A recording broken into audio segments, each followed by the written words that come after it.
What's going on, Bruno Boys Nation? I'm Marc Caviglia, and it's almost week one of the NFL season, and I'm going to talk about a wide receiver who I think is going to add some excellent value to his fantasy owners this week.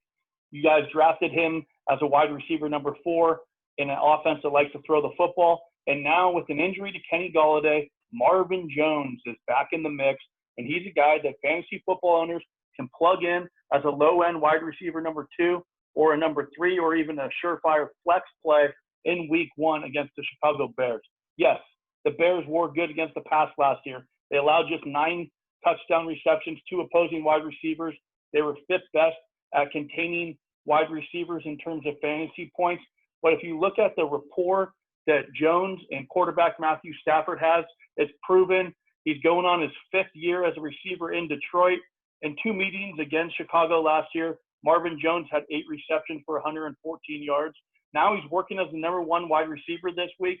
We're going to see upward of 10, 11 targets if the game dictates it, and that could lead to 6, 7 receptions, 75-plus receiving yards. And if Jones scores a touchdown, now all of a sudden you don't just have a low-end wide receiver number 2, you have yourself a top 15 or top 20 wideout that you weren't predicting to have that type of value entering the season. So if you own Marvin Jones, you make sure you put him in your week 1 lineup.